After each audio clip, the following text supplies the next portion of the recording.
Look, I want to talk about what's really happening, what it means, what it doesn't mean, and what we need to do this week and the months ahead.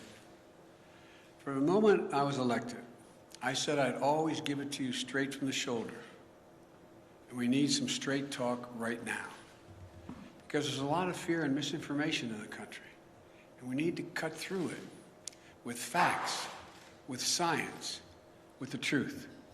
So, what's really happening today? After months and months of cases going down, we're seeing a spike in COVID cases. They're going up. Why? Because of this new form, this new variant called the Delta variant. This is a much different variant than the one we dealt with previously. It's highly transmissible, and it's causing a new wave of cases in those who are not vaccinated. Our experts tell me that cases will go up further before they start to come back down. But while cases are on the rise, we're not likely to see, according to experts, a comparable rise in hospitalizations or deaths in most areas of the country. So you have to ask yourself, why is that? Because 164 million Americans are fully vaccinated, including 80% of the most vulnerable, are seniors. So there's a challenge, as you knew there could be. But there's also good news. We've spent the last 6 months preparing for this possibility. The vaccines are highly effective. We have enough vaccine for everyone to get vaccinated. And thanks to the American Rescue Plan and the hard work of the American people, we've administered over 325 million vaccinations doses in the past 6 months.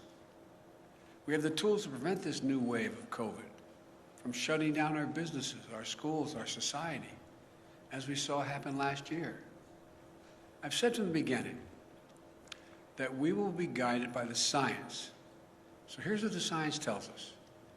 On Tuesday, the Center for Disease Control and Prevention, the CDC, announced its new mask recommendation in parts of the country where COVID cases are substantially higher, where people didn't get vaccinated,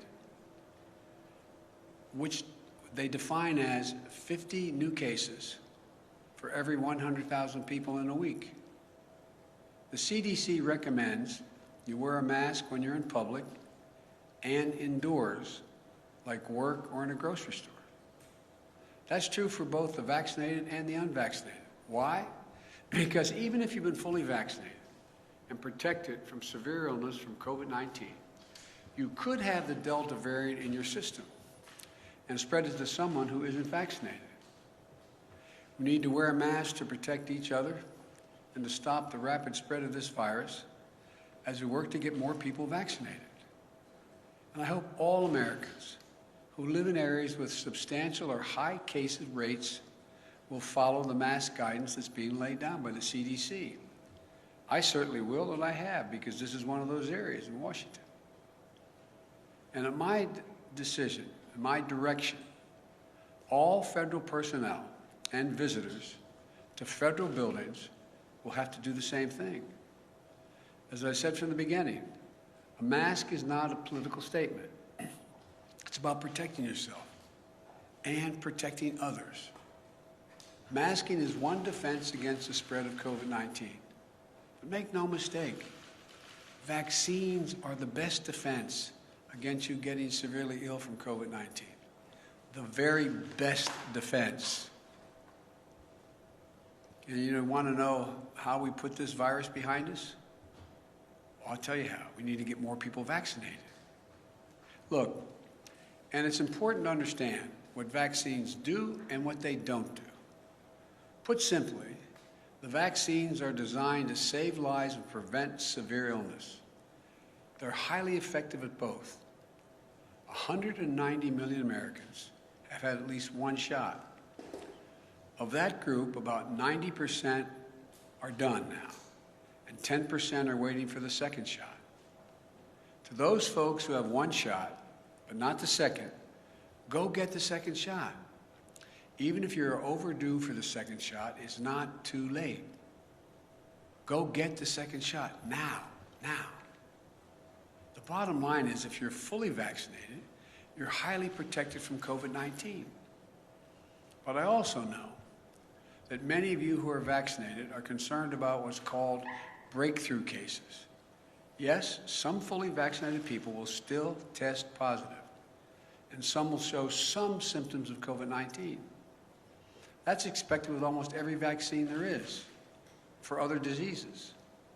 But breakthrough cases remain rare, and almost all are mild cases. In fact, virtually all hospitalizations and deaths are among the unvaccinated. I also know many of you are wondering if you'll need a booster shot to add another layer of protection. As of now, my medical advisors say the answer is no. No American needs a booster now. But if the science tells us there's a need for boosters, then that's something we'll do. And we have purchased the supply, all the supply we need to be ready if that was called for. Folks, the truth is, as more people get vaccinated, we are better protected as a nation to continue reopening safely and responsibly. We are not fully out of the woods yet, because what is happening in America right now is a pandemic of the unvaccinated. Let me say that again.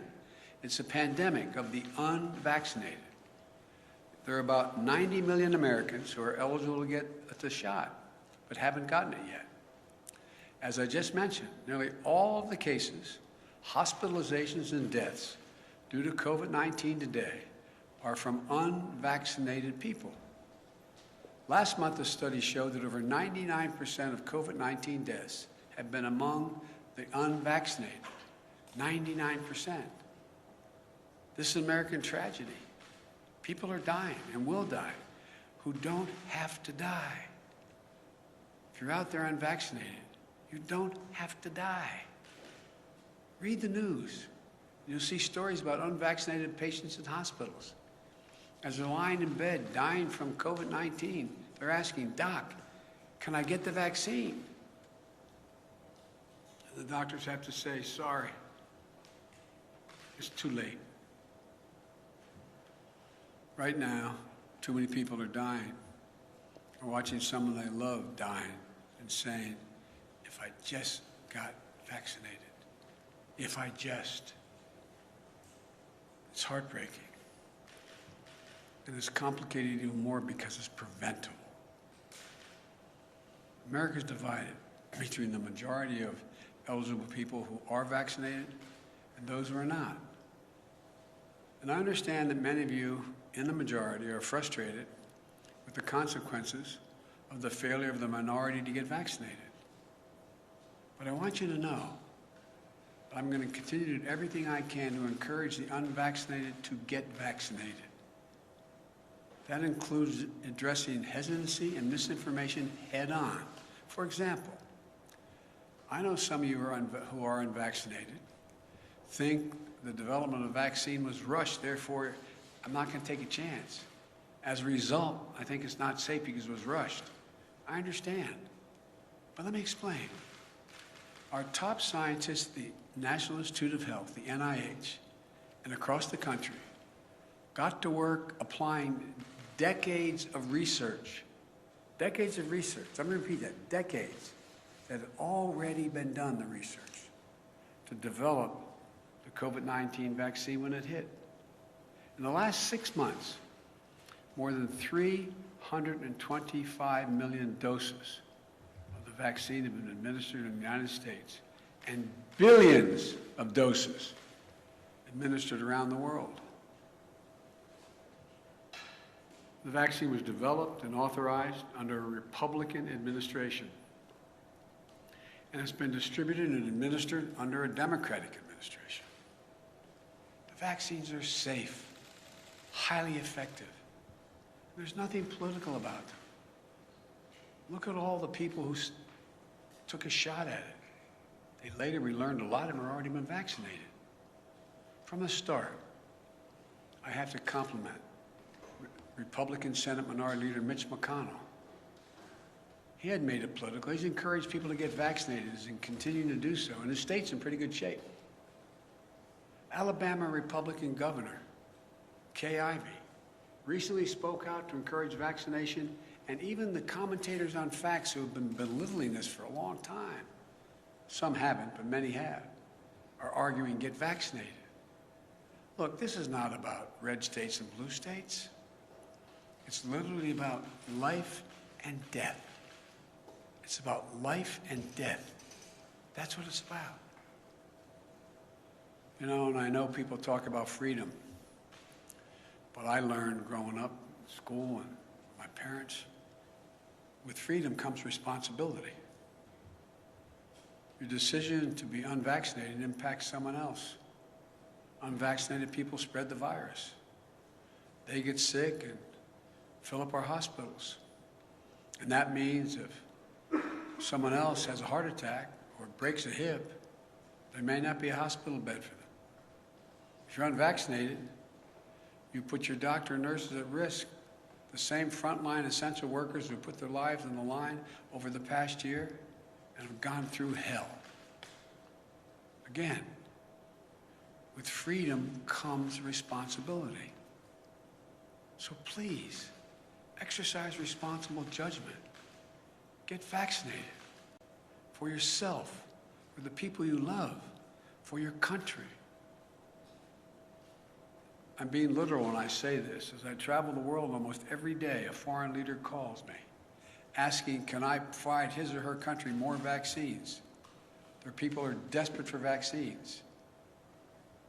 I'm doing everything to answer those calls. We're sending millions of vaccines to people around the world. But folks, it's an American blessing that we have vaccines for each and every American.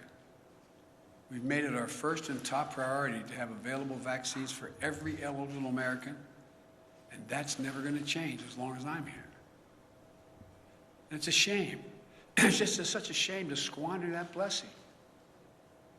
That's why after 6 months of extraordinary work and effort, today I'm laying out additional steps we should be taking to deliver these life-saving vaccines to more Americans. First, we're going to provide more incentives to encourage unvaccinated Americans to get vaccinated. That starts with paid leave to get the shot. We're still hearing that people are unable to get time off from their employer to get vaccinated. Well, this is unacceptable. For some time now, I've said you should be able to get the shot and still get paid. Thanks to the American Rescue Plan, the federal government is fully reimbursing any small or medium-sized business that provides workers with paid time off to get vaccinated. Employers, this costs you nothing. If you haven't given employees paid time off, do it now, please. Today, I'm announcing that we're taking this a step further. The federal government will now reimburse those employers to give their staffs time off, not only to get themselves vaccinated, but also to get their family members vaccinated. That means employers can get reimbursed if they give parents time off with paid leave to take their kids or their own parents to get vaccinated. So I'm calling on all employees across the country to give paid time off to get the shot or to help a family member do so. I promise you it will cost you, the employer, nothing. You'll be reimbursed. Secondly, I'm announcing that we'll continue to work with states to encourage unvaccinated people to get vaccinated. In February, the grocery store chain Kroger's offered $100 to their associates if they would get vaccinated, and it worked. Vaccination rates moved up from 50% to 75% among their employees.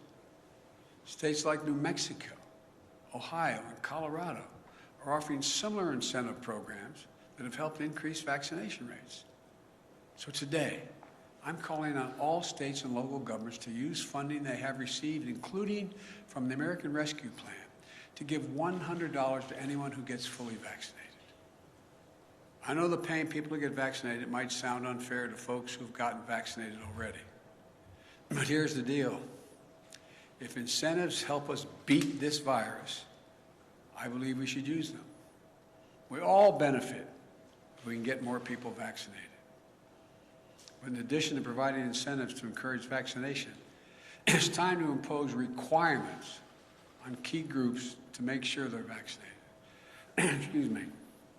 Just this week, we took an important step to protect our veterans. Like many civilian hospital systems are doing, the Department of Veterans Affairs will now require COVID-19 vaccines for doctors and nurses and other healthcare workers who provide medical care for our veterans. We must do everything possible to protect our veterans from getting COVID when they come to get medical care they so richly earned serving their country. We owe them. Next, since many vaccinations are required for active duty military today, I'm asking the Defense Department to look into how and when they will add COVID-19 to the list of vaccinations our armed forces must get. Our men and women in uniform who protect this country from grave threats should be protected as much as possible from getting COVID-19.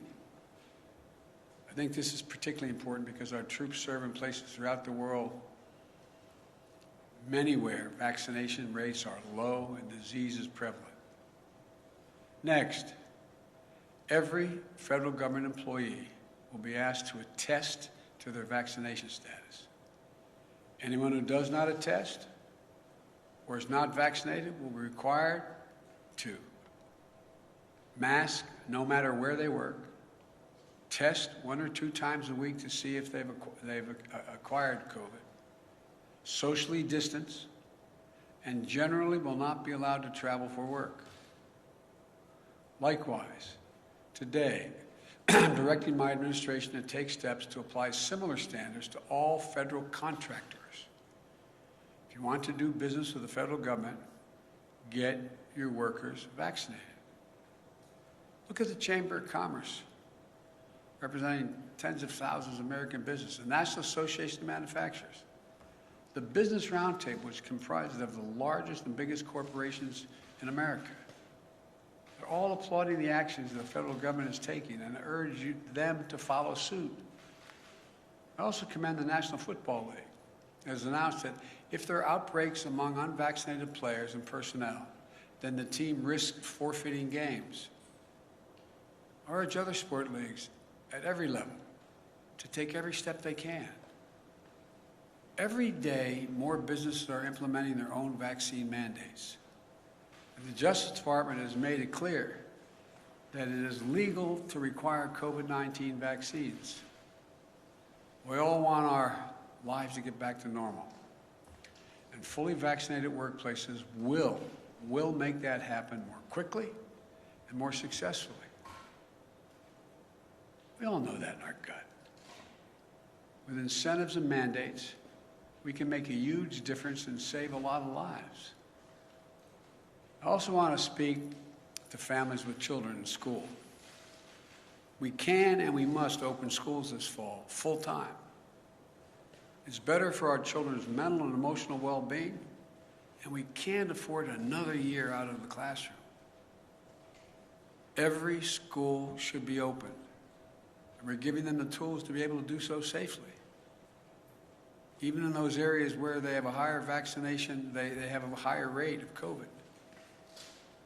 Through the American Rescue Plan, we provided schools billions of dollars to implement safety measures, better ventilation, social distancing, and other measures. In March, when vaccinations were scarce, I prioritized teachers and school workers by utilizing our federal pharmacy program. Almost 90% of educators and school staff are now vaccinated.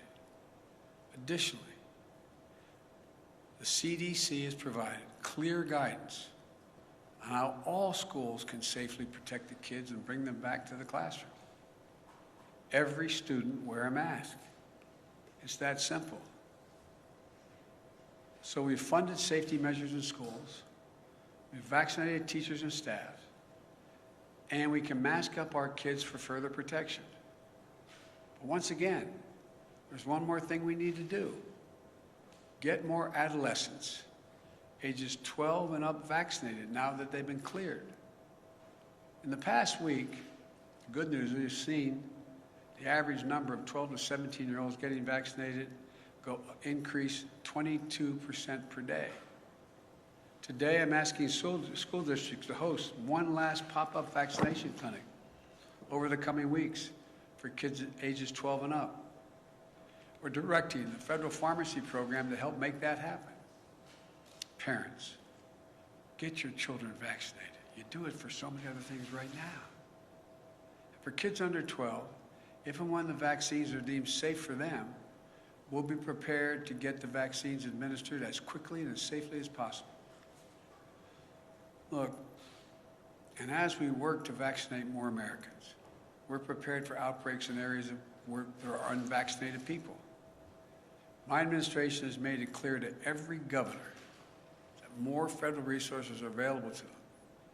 This includes deployment of surge teams composed of experts from the CDC and the Federal Emergency Management Agency, the FEMA. We're going to continue to provide states with more testing, treatments, protective equipment, personnel, mobile vaccination clinics to stem the surge of the virus among the unvaccinated. The pictures of hospitals in several states overloaded with patients is unnecessary, avoidable, and tragic. You know, we'll help any health system overloaded and unable to cope with a spike in cases. We're ready to do that. Let me close with this. If you're at home and vaccinated, but anxious, or even angry, or if you're at home and unvaccinated, unbothered, and unconvinced, let's step back and see where we are. Just remember how we've emerged from a dark winter into a hopeful spring and summer. But really remember just how dark that winter was. Over 3,600 Americans were dying each and every day. And now, even with the surge among the unvaccinated, we're down to that 300 Americans a day. Significant. Millions of people were out of work, out of homes, out of hope and going hungry. Remember those long lines? People in their automobiles waiting for a box of food to be put in their trunk?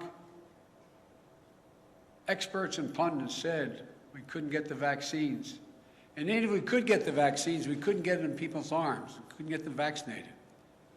They predicted our economy would collapse. Remember how we stayed focused and how we went to work? In 6 months, we got 164 million Americans fully vaccinated. Because we vaccinated so many people, put in place so many safety measures, and got economic help to businesses and people most in need, our economy is recovering.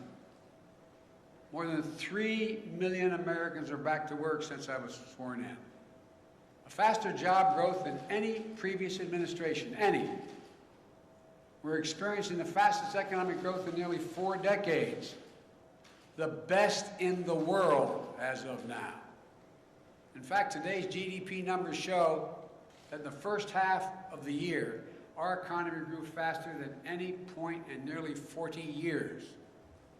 Our economy grew more in 6 months than most Wall Street forecasters expected for the entire year before we implemented our plan. And just yesterday, we announced a bipartisan infrastructure deal that's going to continue this momentum over the long term by making the most significant investment to rebuild America in nearly a century. But we still have to face many challenges. We still have a lot of work to do as we readjust to a post-pandemic economy. But we have the right plan. We're coming back. We just have to stay ahead of this virus. I know this is hard to hear. I know it's frustrating.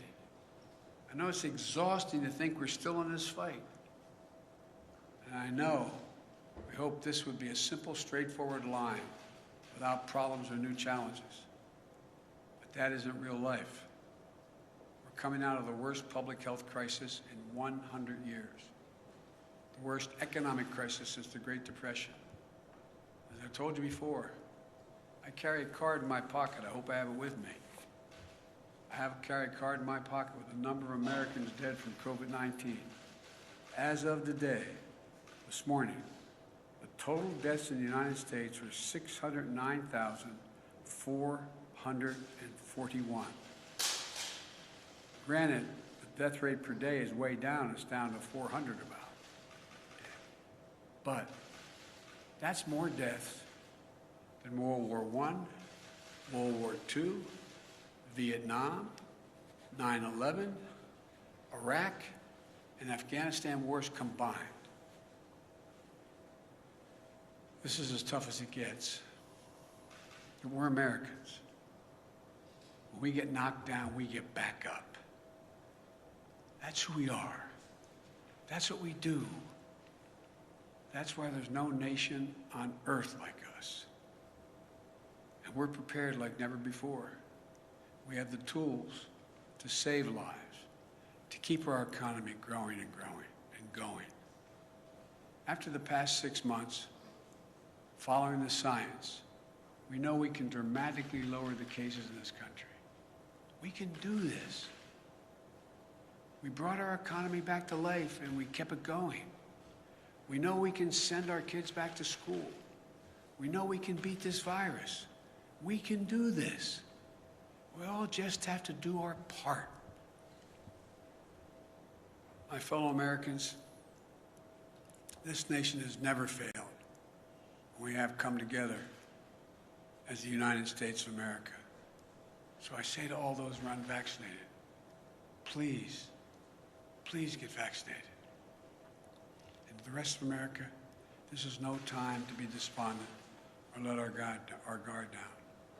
We just need to finish the job with science, with facts, with the truth. And together as Americans, we're going to be able to beat this. May God bless you all, and may God protect our troops. Thank you. Mr. President, why do vaccinated people still need to mask up? Mr. President. How long do you think it might be necessary to wear a mask, and at what point do you think people might have to have a booster shot? Thank you. I said in my talk, the booster shot is not needed now. It is possible that it will be needed later. I don't know. The science hasn't dictated that yet. And the first part of your question? How long do you think people might have to wear a mask again? Well, if you notice, a lot of places people don't have to wear masks. Let's get that straight. The places where people have gotten vaccinated, where we have a high vaccination rate, people do not have to wear masks at all. Like some of you were with me yesterday when I was up in Lehigh Valley. Didn't have to wear a mask there. Don't have to mask if you come home to Delaware with me. I know you love doing that. But you don't have to wear a mask. The places people are probably going to have to wear masks in those communities where the high rate of unvaccinated stays high and they don't move. They don't move to getting vaccinated. But I think you're going to find the patience of businesses and the patience of a lot of other people running thin. Because the fact is, if you had high vaccination rates, we wouldn't be in this spot right now. Yes, sir. Mr. President. Mr. President, will this set up an American workplace for federal workers and private sector that really is the vaccinated versus the unvaccinated? And is that a pressure you're trying to harness now? Well, no, I'm not. Look, what I'm trying to do is keep people safe. I mean that sincerely. So, if in fact you're unvaccinated, you present a problem to yourself, to your family, and to those with whom you work. Because as pointed out, I was asked the question about why would people who have already been vaccinated get it? Well, you got anywhere from 2 to 3% on average, the last study done, that can still get COVID. They don't get very sick. They don't get hospitalized. It's not serious, but they can catch it. And the concern is they may be able to pass it on. And so that's all being studied right now. But it's the important thing is, if people are vaccinated, the transmission rate drops through the floor. And that's all we're trying to do. Yes. Mr. President, thank you. Why not push for vaccine mandates in states, private companies, schools? Do you want to see those entities pass vaccine mandates? Well, I'd like to see them continue to move in that direction, and that's why I pointed out. I had asked the Justice Department to determine whether they're able to do that legally, and they can.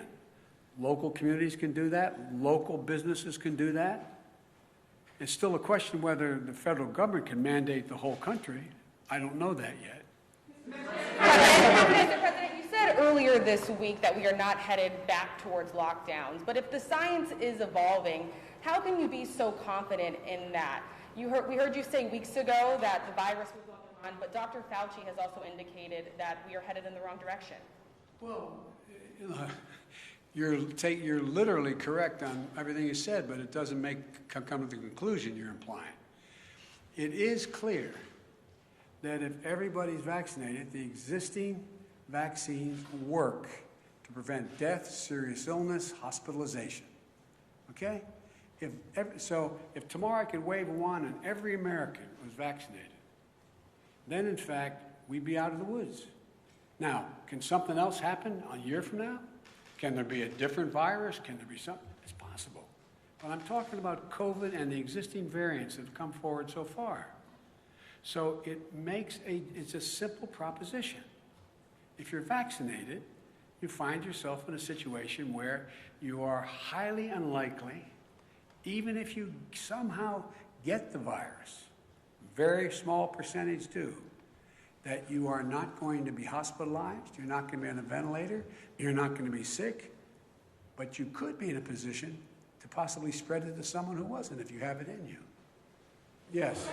Thank you so much, Mr. President. Thank you. I wanted to ask, why not require that the people show proof that they're vaccinated? And also, if you could just, with the 4 million, how much of an impact do you think this will have? Do you have a projection, sir? The projection on what?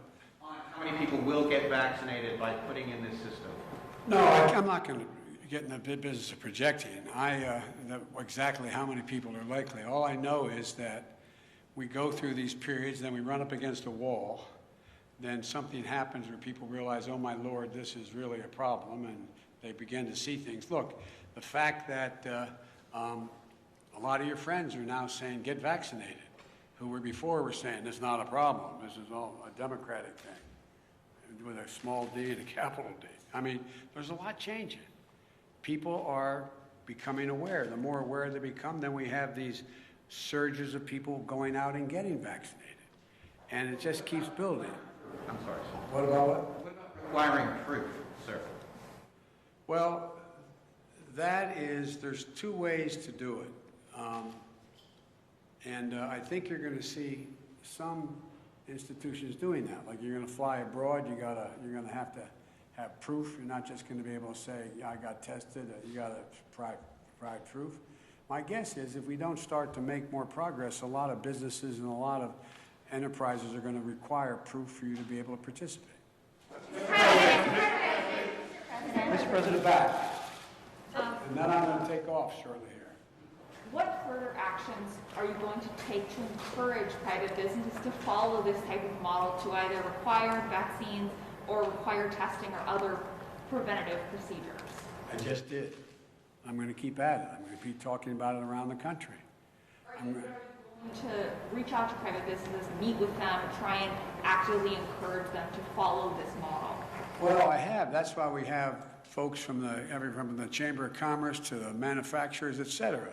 So, am I going to call a meeting of every, business in the country to come to Washington or go on? I have made the case repeatedly. I doubt whether there's a single solitary business that doesn't understand that I think it's smart for them to require testing, and if you can't demonstrate, you can't prove you've been vaccinated, you have to be tested.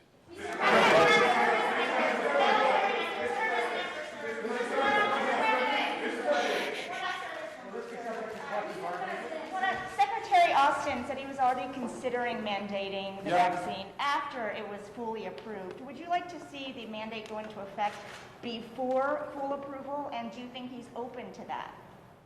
I know he's open to it, and the question is, when is the right time to get the most bang for the buck when you do it. A lot of this is timing. And so I think it's going to happen. But look, the one thing that you all are being politely and appropriately referencing is that it's still a temporary approval. So when does the final approval come? It usually takes a lot of work to get there. I made a commitment. I would not tell anyone in the Justice Department who they should prosecute, and I would not tell the health industry, the government health entities, what they should say and do. But my expectation is they're going to reach that conclusion in the early fall. Thank you very much.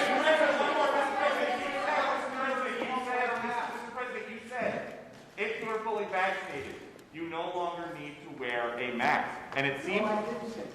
I have said if you're fully vaccinated in an area where we do not have, well, let me clarify. In May, you made it sound like a